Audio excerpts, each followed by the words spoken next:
دا حدیث خو موږ ته معلوم دی چې رسول صلی الله علیه وسلم وایي چې زه او د یتیم کفالت کوونکې موږ په جنت کې داسې یو ځای لکه دا دوه ګوتې چې دي. خو ما ته بعض مشران معلوم دي چې د هغوی څوک نشتي، هغوی ډېر زیات غریبانان دي، د یتیمانانو نه هم زیات، او دا هم یتیمانان دي، خو دا یتیمانان د بچو دي، یعنې بچي نشتي یا بچو پرېښودي دي. او سبحان الله اوس که لاړې هغه ادارو ته او هغه ځایونو ته دا چې زموږ په ملک کې ورته دارالامان ویلی کېږي او دارالمسنین مشران پکې اوسېږي، هلته ناشنا ناشنا قیسې وي چې د بچو په خپله د خپله مور او خپل پلار دا راغستي او راوستي هلته او هغوی ته ویلي دوی نه موږ تنګ شوي یو. نو دی وایي چې دا هم یتیمانان دي، د بچو یتیمانان دي، څوک یې نشتي. نو په دوی مې زړه د یتیمانانو نه زیات خفه کېږي، خو هلته د اجر ته چې وګورم چې د یتیم د کفارت اجر، نو بس سوچ کې شم چې څه وکړم، د دوی سره مرسته وکړم که د هغوی سره وکړم. نو جواب مسنین دا مشران چې کوم دي د دوی کفالت اخیسته او په دوی باندې خرچه کول دا یو لوی عظیم عبادت دی او دا فرض کفایي دي، یعنی که ټول مسلمانان دا پرېږدي ټول ګناهګارېږي.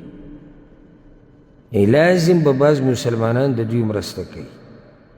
نو که یو څوک د الله د رضا دپاره په دوی باندې مال لګوي، رب العالمین به له دو چنده ثواب ورکړي، بلکې د هغې نه به ولم یو څو چنده ډېر کړي. مثل الذین ينفقون اموالهم فی سبیل الله کمثل حب، کوم خلک چې د الله په لاره کې مال لګوي د دې داسې مثال دی لکه یو دانه، د یوې دانې نه انبتت 7 سنابل، وږي راخیږي، فی کل سنبلة 100 حبه، او په هر وږي کې 100 دانې دي، نو څو شو؟ 200. یعنی یوه روپۍ څو چنده شوه؟ 200 ته ورسېده. والله یضاعف لمن یشاء، او کېدای شي الله یې د له دې نه هم زیاته کړي. بله ده چې یو سړی راولګي د مشرانو سره مرسته کوي، خو سخته طریقې کوي، د هغوی نه سخته طریقې د هغوی مرسته کوي. او حدیث کې د راځي پیغمبر صلی الله علیه وسلم وایي، امام مسلم راوړی دی، من نفس عن مؤمن كربة من كرب الدنيا نفس الله عنه كربة من كرب يوم القيامة. چا چې د مسلمان نه د دنیا په سختو کې یو سخته لرې کړه، رب العالمین به د ده نه د آخرت په سختو کې یو سخته لرې کړه، او دا سخته لرې کول دي. ومن يسر على معسر يسر الله عليه في الدنيا والآخرة. او چې څوک تنګ دسته وي او په ده باندې څوک اسانتیا او پراختیا راولي، رب العالمین به د دنیا او د آخرت مسلې اسانې کړي. ومن ستر مسلما ستره الله في الدنيا والآخرة. او چا چې په مسلمان باندې پرده واچوله، الله به په ده باندې په دنیا او په آخرت کې پرده ورواچي. والله في عون العبد ما كان العبد في عون أخيه. او الله د بنده په مرسته کې لګي تر څو چې بنده د خپل ورور په مرسته کې لګي. څومره لوی اجر شو. او زموږ داسې ځوانانو ته او داسې مؤمنانو ته ضرورت دی چې هغوی دا تپوس کوي چې د مشرانو سره که موږ ښه کوو، الله موږ له سره کړي، زموږ په زړه سوځي. خو معاشره کې خیر شته الحمدلله. لکه دا ورور ته وګوره، وایي زه غواړم چې زه د سپین ږیرو کفالت وکړم، هلته د یتیم د کفالت د اجر ته چې وګورم، ده ته موږ دا وایو چې دې کې شک نشته چې د یتیم کفالت باره کې ډېر لوی اجر راغلی دی.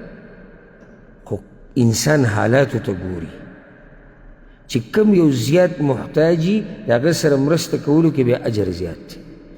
بله خبره دا دی چې د یتیم ته د ډېرو خلکو توجه ځي، که نه داسې نه ده، خو د سپین ږیرو ته د چا توجه ډېره نه ځي. یو سپین ږیري بوډۍ کور کې یوازې اوسېږي، خلک چې هغه بچي یا نه وي او یا یي چې ته مړه شوي یا بیماران او دا غریب ورته یوازې دغه شان ناست، دې طرف ته توجه چا نه ځي، یتیم پورې باندې خطوي.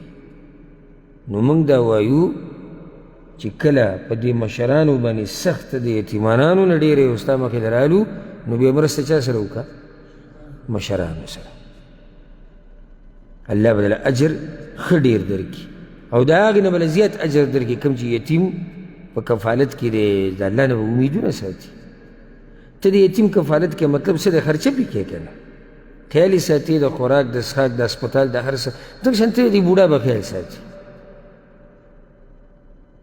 او کله بعضو حالاتو کې په یو چا باندې خرچه کول د هغه بل باندې خرچې کولو نه ثواب د هغې څه زیات لکه ګوره قرآن کې دا مسله ده چې چا د فتح مکې نه مخکې کمو صحابه کرامو خرچه کړې ده د هغوی اجر زیات دی د هغه صحابه کرامو نه کمو چې د فتح مکې نه بعد خرچه کړې ده ولې